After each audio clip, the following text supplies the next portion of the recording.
I was taking a flight from Baltimore, Maryland, down to Orlando, Florida.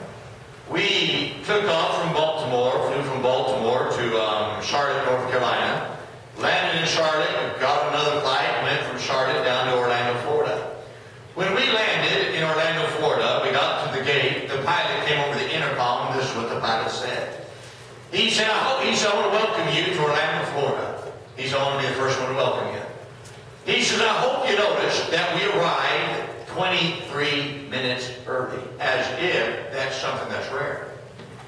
He said, I point that out, he says, because if there's another time, the next time that you fly with us, if we happen to get you late to your destination, he says, would you please take these 23 minutes and use them as rollover minutes so that way we can keep a good relationship.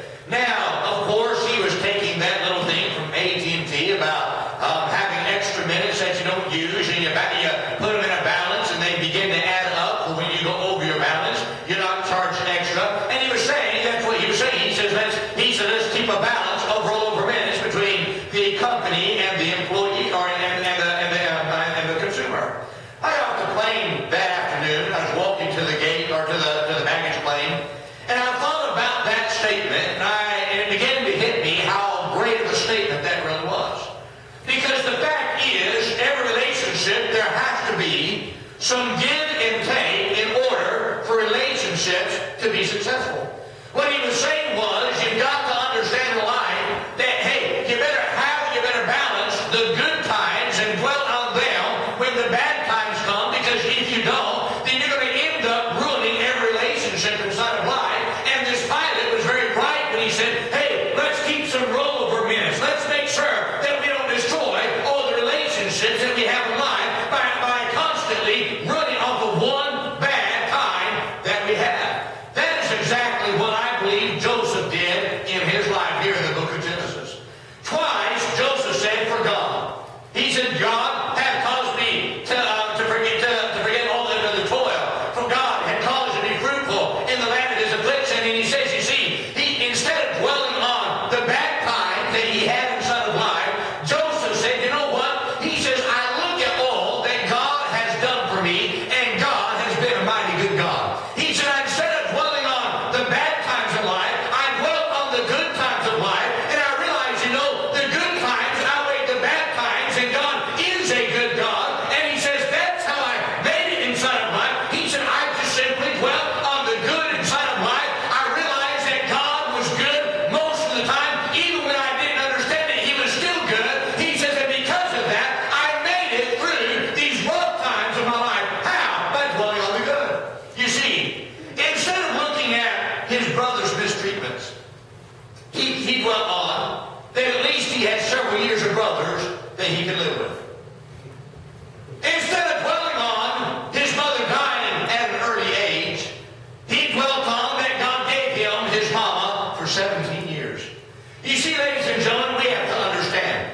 Joseph, when he walked out of that house that day when he was sold into slavery, he never knew that that'd be the last time he'd see his mama. He could have been angry at God. He could have been upset at God. He could have said, God, why in the world did you take my mom at such an early age? But instead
what he's talking about. Let me explain.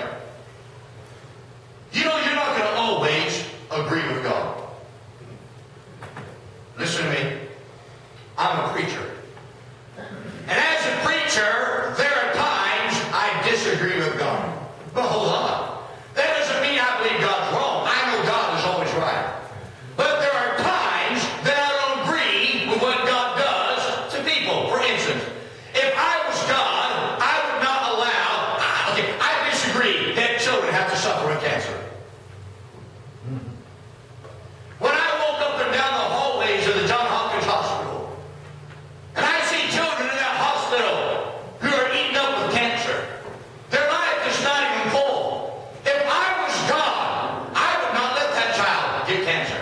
If I was God, hey, if I was God, I would not make good people suffer with sickness. Our church is we just lost our assistant pastor, who's been an assistant pastor for 30 years, and literally has influenced our city for Christ. And he fought cancer for a year. If I was God, I would have made him my cancer preacher. If I was God, I mean, I disagree with God, but hold on, God was always right. Alan Conley didn't know what's best, but God knew what was best. But in the times that I disagree with God, I had to have a balance of over minutes that I could run to keep me from getting bitter at God. Hey, you know what? If I was God, I would make sure that those who serve God would never suffer financially. You want me to be God, don't you? Maybe two of you would like the other parts about God. But anyway, well, hold on. No, you know who I'd make suffer financially if I was God? I'd make the Hollywood crowd suffer financially.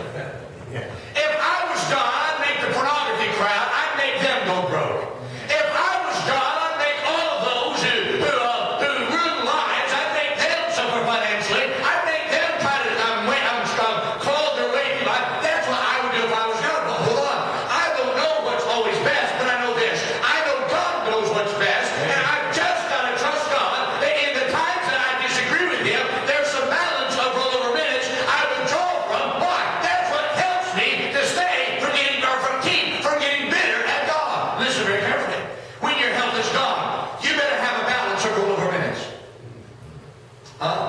It's easy to say God's a good God when your health is good.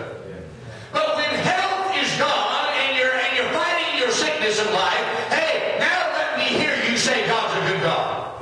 Come on now. You can say amen. This is Baptist church. Listen to me. Hey, when you struggle financially, hey, you lose a job. God's still a good God. And I'm saying you better have a balance of rollover minutes in those times that you don't understand. I mean, you tithe, you do it right, you go to church, all of a sudden you lose your job, and sometimes we can run to God and say, God, what in the world are you doing to us? I mean, the fact is, I've searched Him all these years, and now I've lost His job. Ladies and gentlemen, I'm saying you better have a balance of rollover minutes to keep you going through those rough times inside of life. When a child dies a premature death, you better have a